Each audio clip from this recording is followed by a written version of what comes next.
All right, good evening, everybody. Welcome to the War Games Podcast number 12, the pre-Turkey Day special. So tonight, we have a couple of things we're going to be going over, including Operation Crimson Moon Phase 11 for Task Force Alpha, which happened this last Sunday, as well as some other gaming-related news that's going on right now. Joining me tonight is going to be Loster, AA Ron, and Wee Woo himself. Thank you, gentlemen, for joining in tonight. Hopefully you douchebags are doing pretty well. Yeah, not doing too bad. I'm lovely. Excellent. Nobody cares, Loster. I know. So, first thing we're going to be going over tonight is Task Force Alpha's operation. I initially was going to be filling in with 1-1, but Hammer was having some issues with his PC, was dealing with slideshow and shit, so then I was going to be filling my normal role as Havoc 7 and Task Force Commander, and then Hammer was able to get things straightened out, but by time he got things straightened out, my position was already filled by none other than fucking Loster. So, I ended up running still as Havoc 7, just kind of backing up Hammer as Company HQ. So myself, Hammer, Number 2, and Dagger Element were all running together. And was actually a really good mission from my perspective. So, first thing, that being said, going into the operation, it was a fairly straightforward operation. We were to air assault up to the area of Luzerne, which is the capital city of the island of Nap, where we have been deployed. Going into it, we knew it was going to be a very, very tough mission. It's a monstrous fucking town. I was dreading this operation from the start of this deployment. And going into it, Loster, what were your thoughts going into the operation? Well, I know we're getting towards the end of this tournament finally.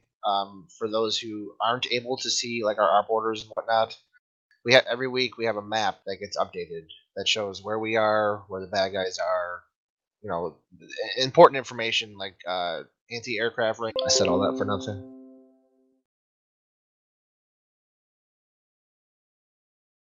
Yeah, I've been tracking this issue. Twitch has been having a bunch of issues all day, so lovely.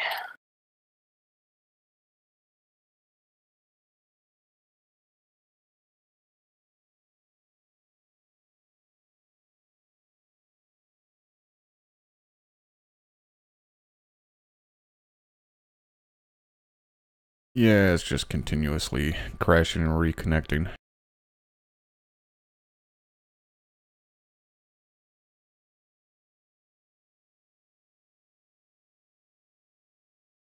Looks like it might be calming down now.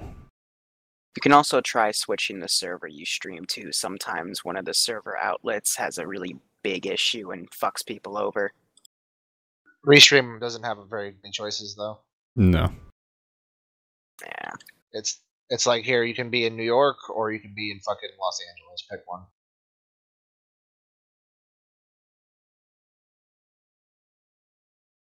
Yeah, and it's continuing to bounce up and down, losing connection.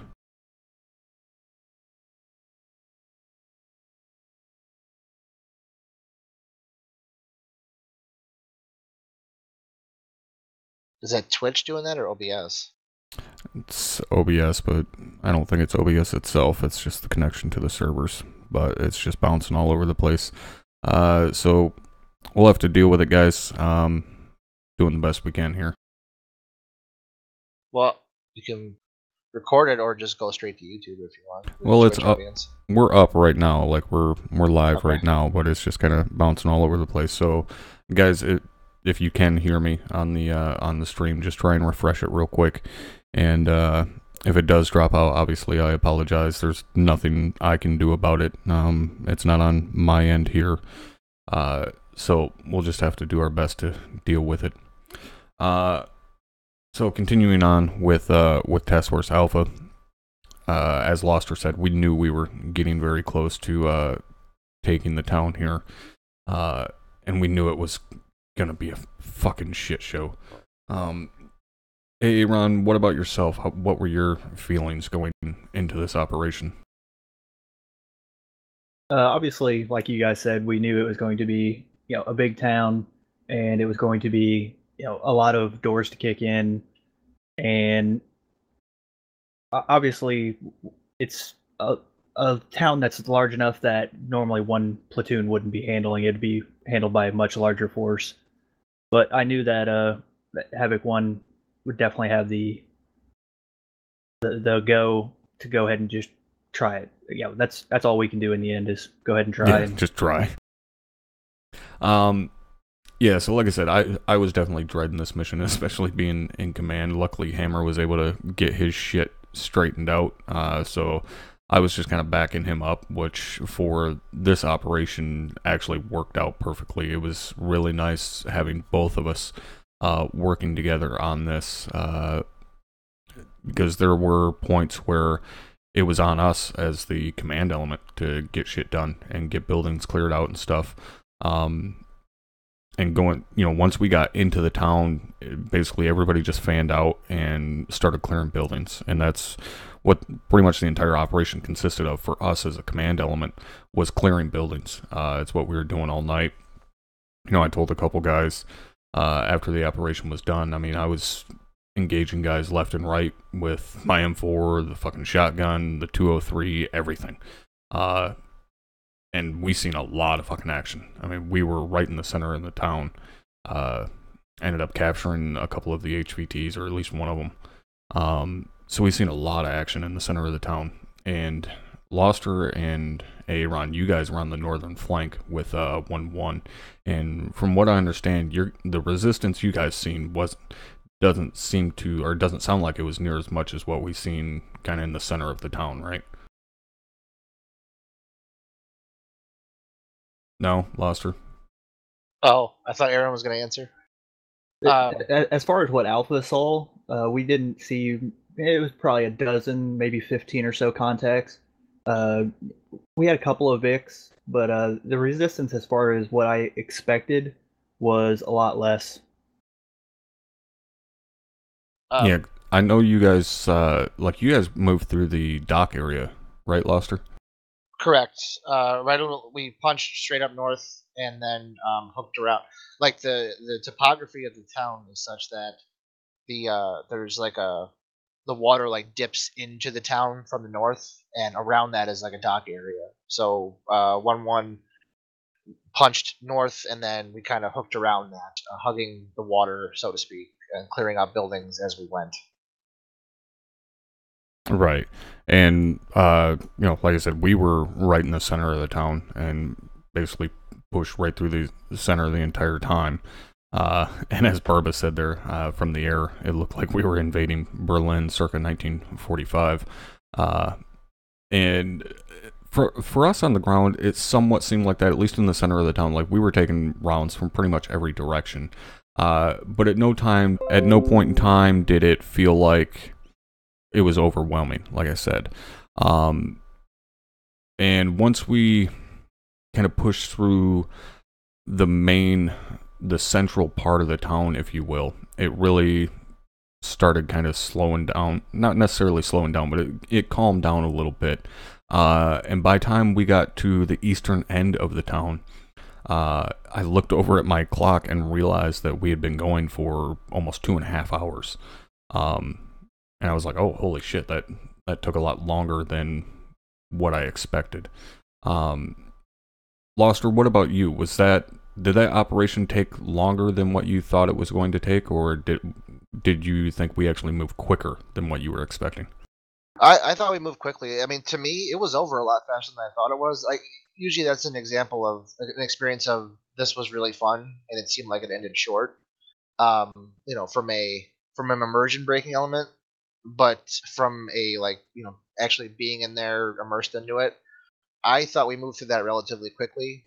For one platoon to clear a town of that size in under 3 hours, I think is pretty impressive, given how many enemies were there, given what we were dealing with. Not only did we take the town, we even our air assets even went a little further, and Yeah, as they weren't supposed to. And Kraft asking what the interface is down in the left corner. That is CTAB. It is there to basically emulate a Blue Force tracker. A lot of guys get that confused. They think that actual interface is called CTAB. It's not. CTAB is the name of the mod. The actual program is known as Blue Force Tracker, which that's what we use for our androids, our daggers. All the vehicles have Blue Force trackers in them, and so on. And that is a real technology that the military uses. But yeah, I would agree. The mission definitely felt like it was over very, very quick. And that's probably because of how heavily we were engaged pretty much the entire operation. It flew by. Like I said, when I looked down at my clock and realized we had been going at it for over 2 hours, I was definitely fucking surprised. But, we were able to push through there. It was very heavy contact a lot of the time. I told a couple people that there was a great point at which me and Hammer pretty much said, fuck it. Because we were being engaged from windows on either side of the road and from behind buildings through windows and shit.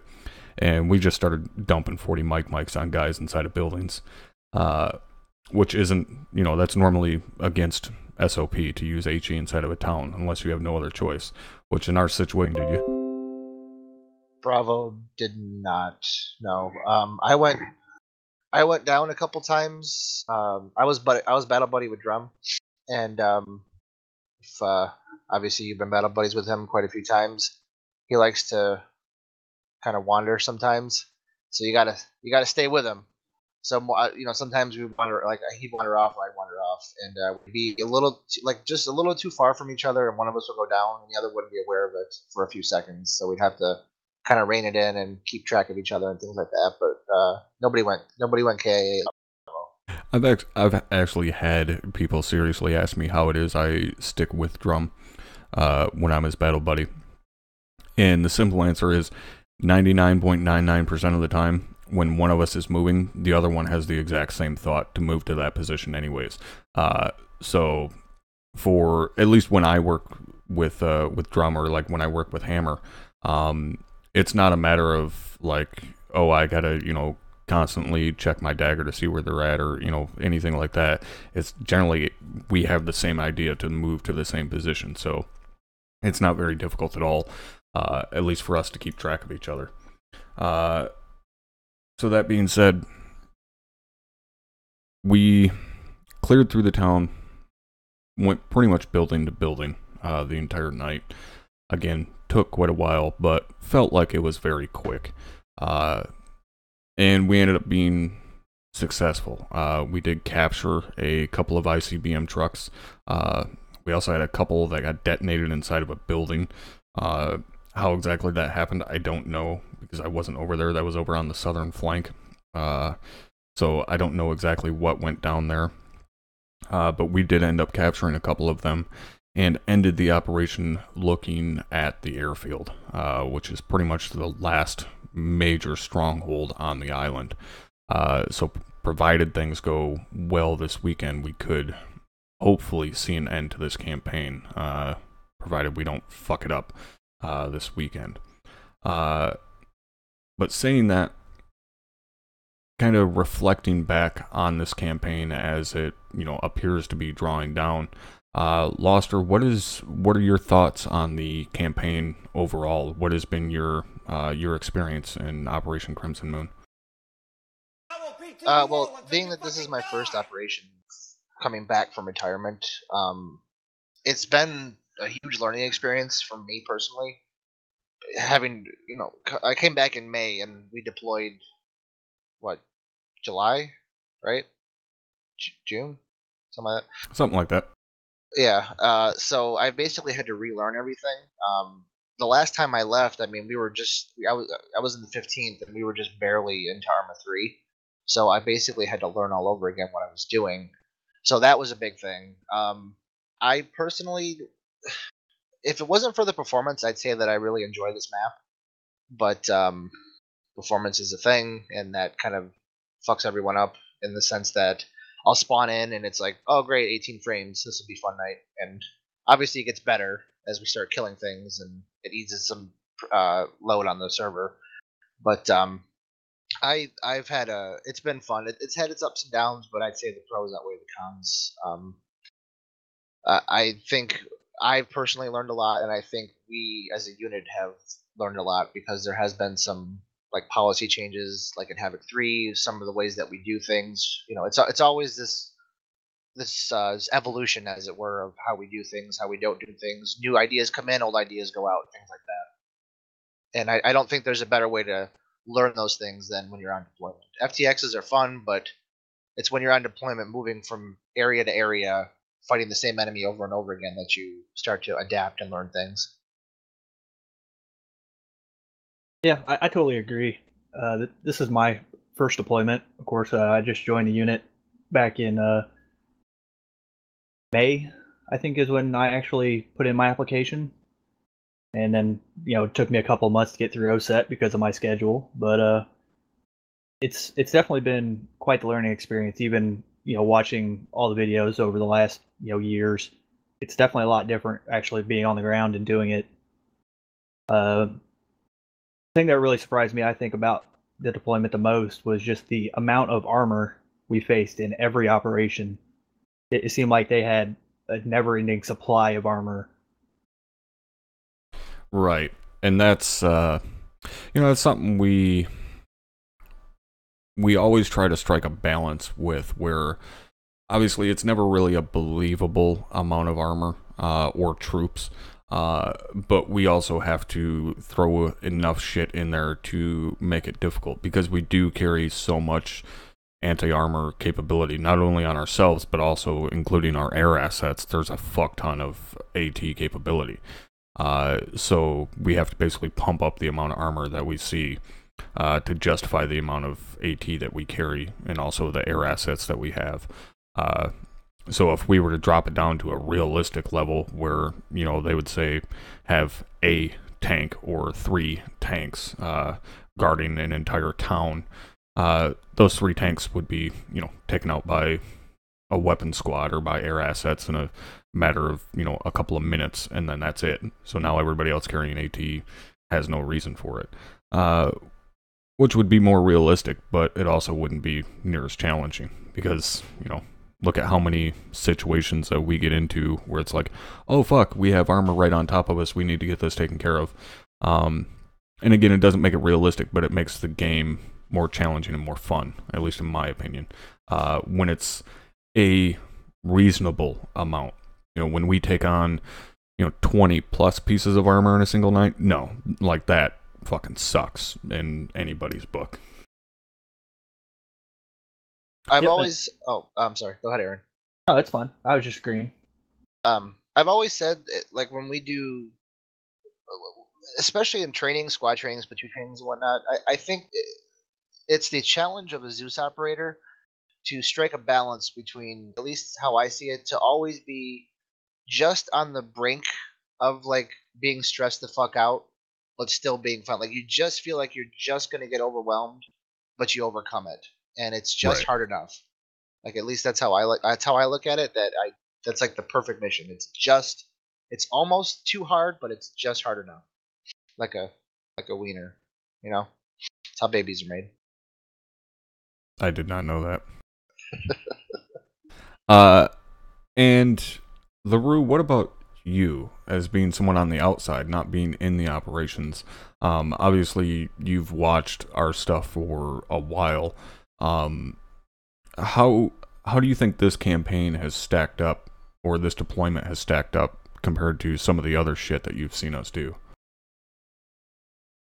Honestly, it's been more of the same, just with different environments, but I've definitely seen a lot less mistakes over the years. But the armor count has always been relatively high, and I get that as a Zeus you need a large amount of a certain type of asset in order to counter someone like Soto flying in the sky, or Havoc 4, which is the weapons team. in order to, give everyone something to do so it doesn't feel too boring. That was what was previous said. The best way to make a Zeus scenario is to have it just on the brink of too difficult, yet not too easy. So overall, I think it's been well. I still end up drinking myself to near death when I see you guys crossing open fields without smoke and stuff, but... Yeah, and that's something that is dropped more, is the smoke usage, because of the smoke not working like it used to. So that's actually something you can, like, if you go back and watch the deployment kind of from the beginning, you can watch from the beginning and then up to the last Arma update when our smoke got fucked up.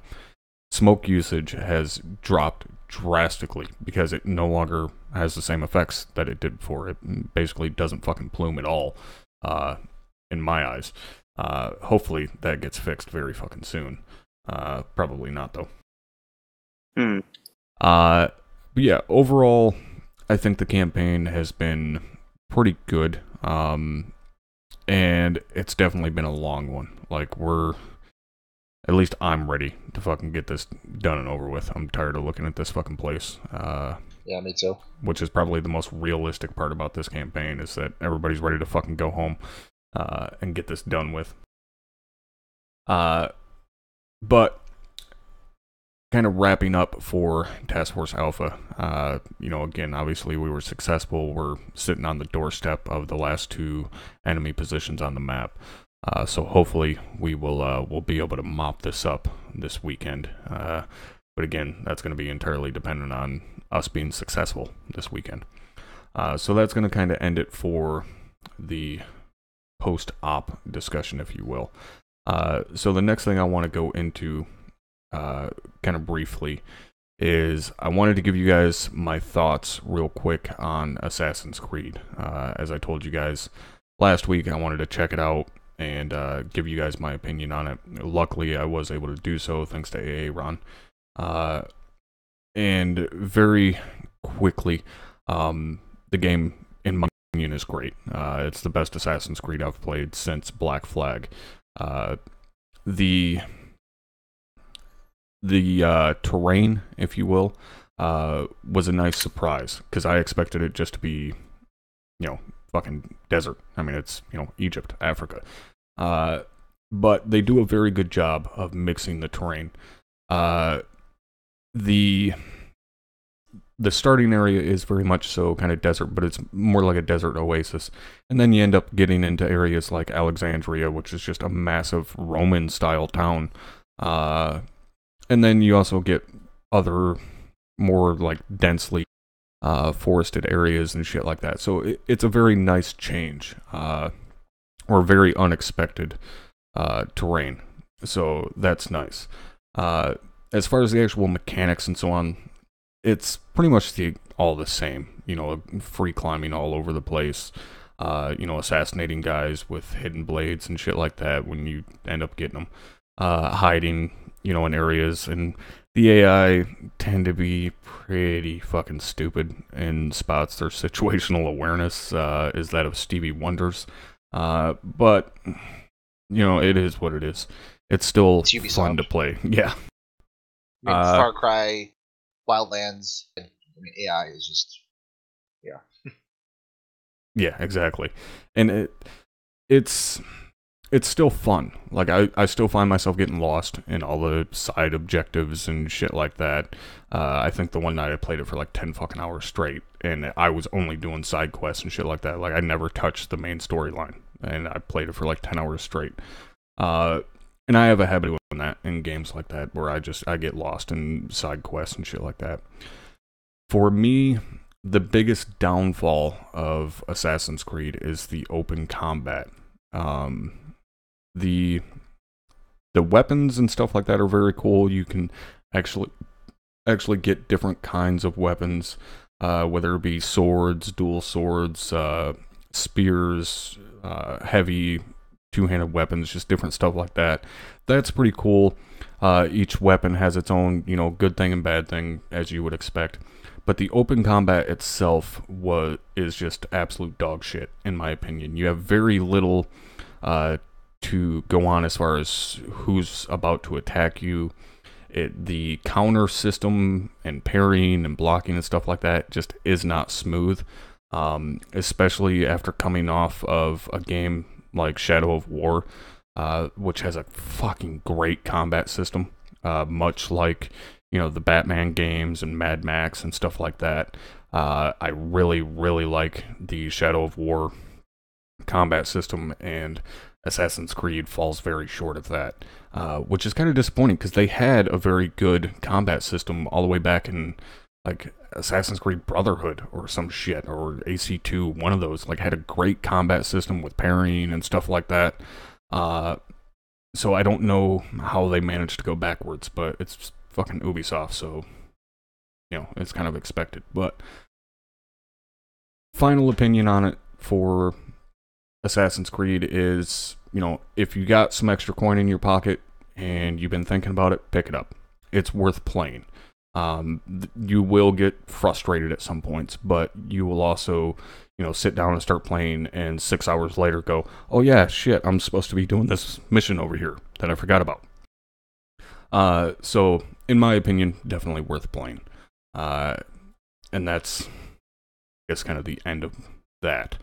The next thing I want to get on to, and this is something that I talked about a little bit about 2 weeks ago during one of my races, because obviously I wasn't winning because I don't know how to do that, is the Punisher. Have any of you guys, well, I know Ron has watched it. Loster, Weewoo, have you guys watched the Netflix Punisher series yet?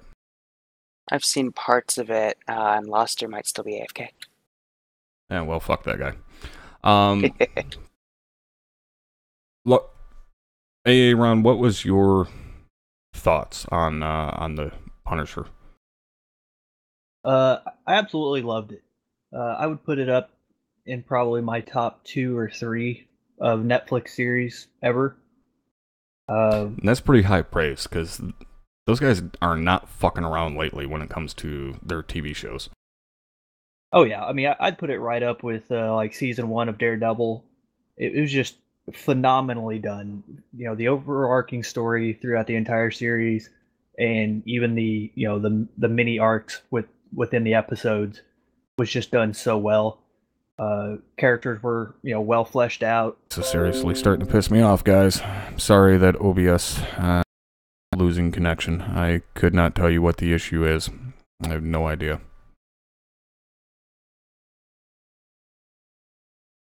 I swear your ISP is throttling you. Yeah. Well, everything seems green on this end, so I don't know.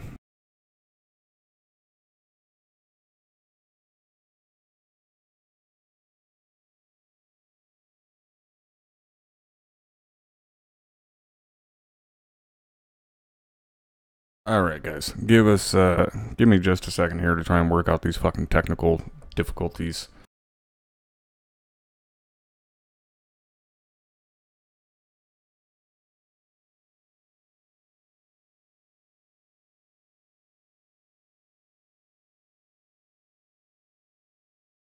So, I guess while we're kind of dealing with this bullshit, hopefully you guys will stick with us here.